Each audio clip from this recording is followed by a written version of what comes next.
Okay, if I can thank the press for coming this afternoon. This is a briefing in advance of a museum talk tonight when we are going to be launching the Vision 2020.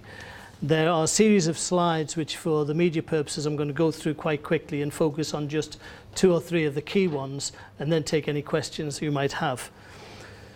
So if I can start off by saying that this was brought together by working with the private sector in so many ways.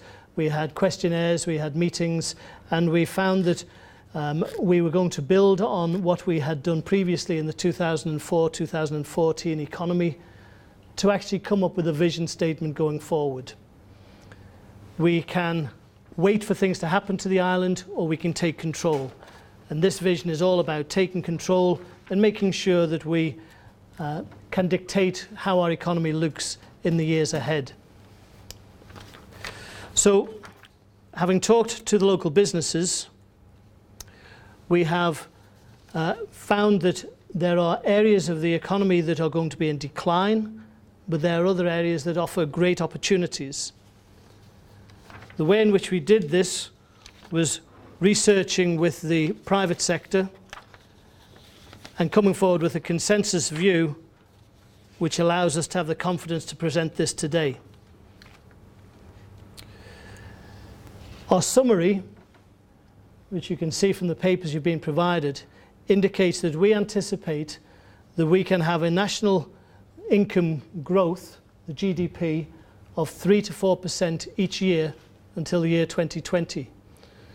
Any further projections beyond that would be too difficult to justify, but we believe that that level of growth is achievable and would allow government's income to grow by between 1 and 2% each year.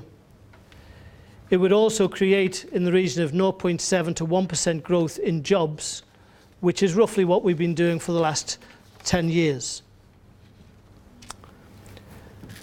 From the government's point of view, we are needing to work with the private sector.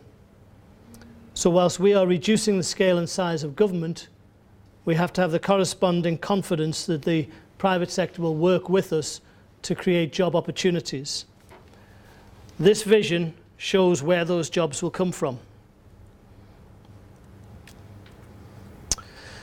We can anticipate that the model at the moment shows that there is a large number of clerical and technical jobs which in the years ahead will reduce in numbers.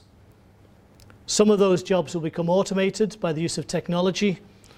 Other jobs will be offshored to some of the developing nations, as we've seen happening with India and China in recent years. What we need to make sure is that our workforce is able to be trained to find alternatives. We believe that we will require a highly educated workforce to deal with technology, and we are supporting and pushing the Manx Education Foundation to create their ICT university. We believe that the ICT area and the emerging sectors in e-business, e-gaming, all have massive growth opportunities which will more than satisfy the changes in those areas which may be consolidating, such as banking and some fiduciary services. Vision 2020 and how the island will look is to achieve and continue to achieve to be the best we can. We are stating that the island will be an international business centre of excellence which competes as the best in our chosen sectors. Many sectors already have achieved this standard, and it's quite often difficult to maintain that excellence, but also for others to strive to achieve.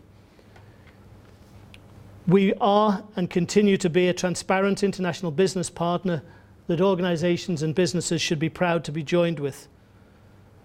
We know that countries, companies and individuals guard their brands. We on the Isle of Man must do the same. Increasingly, we will become an incubator for innovation. And we often talk that we are small and therefore we can act quickly, and speed in business is going to be ever increasingly important. We will build a technology centre which will be critical to provide the workforce, not just for ourselves, but to avoid business leaving the Isle of Man for the skills that no longer exist on our island. And finally, in the vision, the quality of life. We want all persons on the island to achieve their full potential, and we need to encourage businesses to believe that by coming to the Isle of Man and sharing with us, they can achieve their absolute full potential in business life, but also in their personal lives. Businesses and people are looking for ever greater levels of security for their financial dealings, but also their personal safety. And we will be looking towards making the island a proposition that high net worth individuals and their companies, and indeed other skilled people, will choose to join us on our island. In order to achieve that strategy, we have identified 8 sectors that we'll go through briefly now. The clients first is the financial services sector and all the professional talent we have on our island, because this will continue to remain our #1 economic sector, to retain ourselves as a safe, transparent and reputable centre.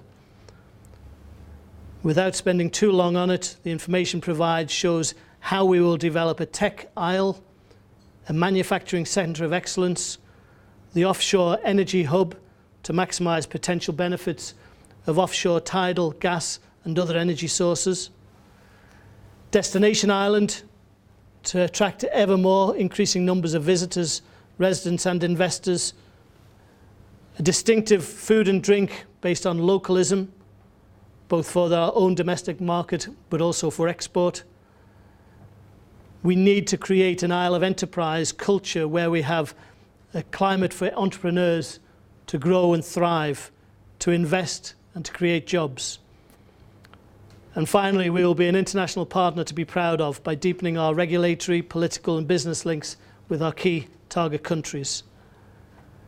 The information available on our web takes you through further clarification of our Vision 2020 document. We have below that document enormous amounts of data which we are not prepared to share with our competitors at this stage, but we do believe that everything that we have put in this is aspirational and will lead us to continuing the success that we've seen in previous years. It is ever increasingly important that we succeed in our economic growth if we to avoid burdening our people with ever increasing taxes, and indeed to cater for what we know is happening in the future with an ageing demographic where the health and social needs are going to be ever increasing. So this statement, we believe, will help grow our economy, but by working together we are collectively much stronger than individually, and government gives the commitment to the private sector that we will succeed with your help in the years ahead.